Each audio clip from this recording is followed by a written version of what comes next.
नमस्कार। जिस वीडियो का आपको सब बेसब्री से इंतज़ार था वो वीडियो फाइनली हमारे सामने आ चुकी हैं, तो बने रहिए इस वीडियो के साथ। पिछले वीडियो में अपन ने देखा था कि ओवर थिंकिंग को कैसे कम करें। आज ये उन तीनों वीडियो से बिल्कुल हटके हैं। मानो कि जब हमारी खाने की थाली में कुछ स्पेशल चीज़ आती है और हमें वो अच्छी लगती है, किंतु हम इसको खाना नहीं चाहते हैं, उसको हम सबसे एंड में खाते हैं। उसी तरह यह वीडियो भी है जिसको हम सबसे आखिर में रखना पसंद करते हैं, और यह वीडियो उन सारी समस्याओं को बिल्कुल जड़ से ख़त्म कर देगी। अगर इस वीडियो को आपने अच्छे से समझ लिया तो भविष्य में होने वाली ओवर थिंकिंग के डिप्रेशन में आप कभी नहीं फंस पाओगे। किसी भी प्रकार के नेगेटिव थॉट्स आपको नहीं पकड़ पाएंगे। आराम से अपने मन से पूछो कि जो ओवर थिंकिंग का रास्ता है वह क्या है।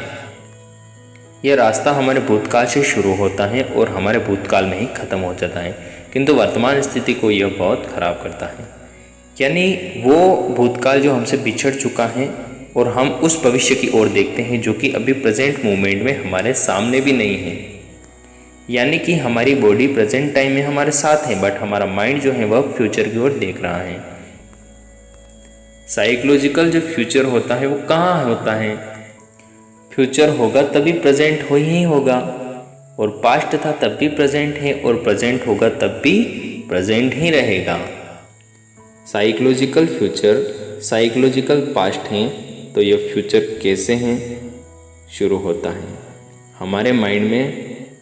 पास्ट के बेस पर, मेमोरी के बेस पर अगर हमारी मेमोरी को निकाल दिया जाए तो अब बताइए कहाँ है हमारा पास्ट, कहाँ रहा हमारा फ्यूचर, कहाँ है हमारा प्रेजेंट। तो क्या हम इस पास्ट और इस फ्यूचर से फ्री हो सकते हैं? यानी मान लो कंप्यूटर की जो मेमोरी होती है उसको निकाल दे, तो बताइए कंप्यूटर में कहाँ है कोई चीज़ें, कहाँ है कोई बातें। उसी प्रकार हमारी माइंड में जो पास्ट से रिलेटेड मेमोरी है उसको अगर अपन निकाल लेते हैं तो कहाँ रह गई है हमारी बातें, कहाँ जाएगा हमारा फ्यूचर। यानी मान लो आपको भूतकाल से रिलेटेड जो बातें आपको सताती हैं उस समय क्या करना है, आराम से आपको बैठना है और उस सिचुएशन में आपको आराम से अपने आप से प्रश्न करना है कि आप पास्ट में जाकर कैसे फंस रहे हैं, फ्यूचर में जाकर कैसे फंस रहे हैं। तो इस सिचुएशन को में आपको क्या करना है। उस समय अपन आराम से सोच सकते हैं कि हम पास्ट से तो बिल्कुल फ्री हो गए हैं।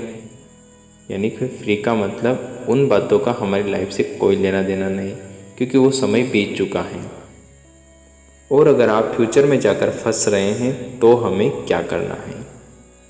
पास्ट से हम पूरी तरह से फ्री हो गए हैं।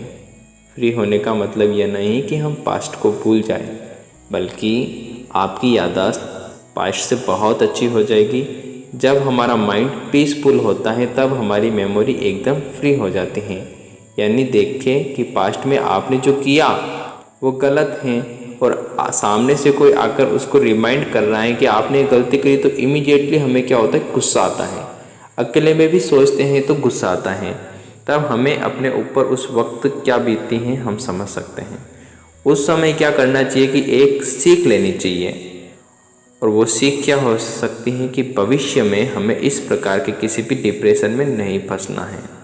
इसका सिर्फ एक सॉल्यूशन है, पास्ट से फ्री होने का, दूसरा कोई सॉल्यूशन नहीं है। पास्ट को याद करना is not a solution, past को भूलना इज़ नॉट ए सॉल्यूशन।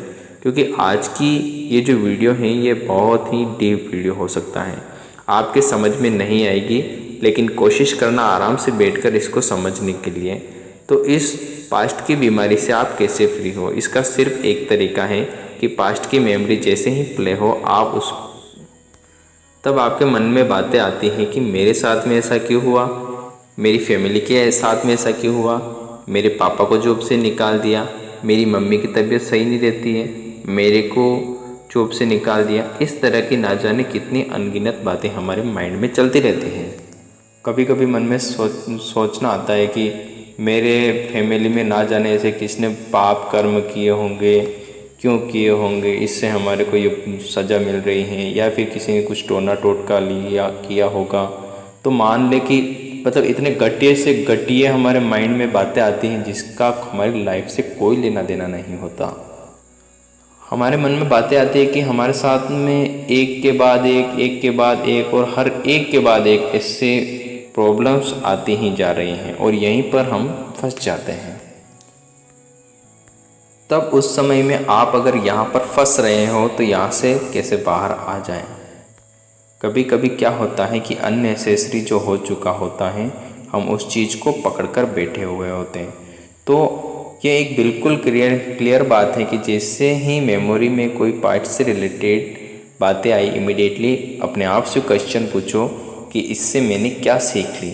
अगर इससे मैंने कुछ सीखा है तो इससे जो बुरे से बुरा जो हुआ वह अच्छा है, और अगर नहीं तो अपने आप में बड़बड़ कर रहे हो ना, तो जो अच्छे से अच्छा है वह भी आपके लिए बुरे से बुरा है। यानी देखो, अगर आपकी लाइफ में अच्छे से अच्छा भी हुआ है, आपकी लाइफ की सबसे अच्छी मेमोरी है, कोई बेस्ट टाइम है जैसे स्कूल टाइम, कॉलेज टाइम, आपको याद कर रहे हैं तो और सीख नहीं रहे हैं तब भी आप इसमें फंस रहे हो। इसको भी ओवर थिंकिंग ही बोलते हैं। Thinking is not just a negative thinking, it's also about positive thinking. क्योंकि जैसे आप उसके बारे में सोचोगे और अपनी लाइफ के बारे में देखोगे तो उस आपको परेशानी होगी और इससे आपकी लाइफ में की वाट लग जाएगी। कब तक आप इस प्रकार की बातें सोचते रहोगे, कब तक आप ख्यालों में खोते रहोगे। ये टाइम वो टाइम, यानी अभी तो कुछ और ही हो रहा है ना आपकी लाइफ में। यानी अगर आप सीख रहे हो तो क्यों साथ में आपके साथ में बुरे से बुरा हो रहा है। बुरे से बुरा, इतना बुरा मान लो जिसकी कोई हद नहीं, तो इमीडिएटली वहाँ से आप बाहर आ जाओगे। जो होने वाला है उसको सिर्फ आप टाटा बाय बाय कर दो। अब हम आगे बढ़ते हैं कि फ्यूचर क्या है, फ्यूचर से कैसे बाहर आए, या फिर फ्यूचर से फ्री होने का मतलब क्या है। क्या हमको यह पता है कि थिंकिंग में जाकर हम और भी फंस जाते हैं। तो जान लो कि आप दो वजह से फंस रहे हो।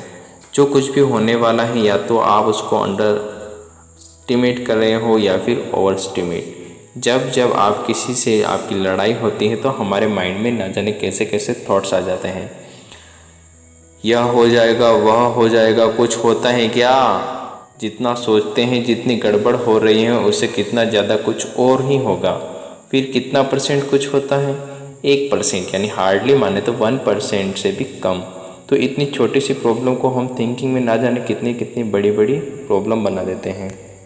इसी तरह हमारा माइंड जो है वो एक बातों की 100 बातें करके देता है।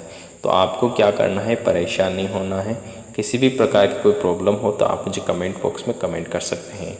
आगे की वीडियो के लिए तैयार रही है, बहुत जल्दी आपको एक नई वीडियो मिलेगी। ये वीडियो आपको कैसी लगी बताइएगा। अवश्य। जय हिंद, जय भारत।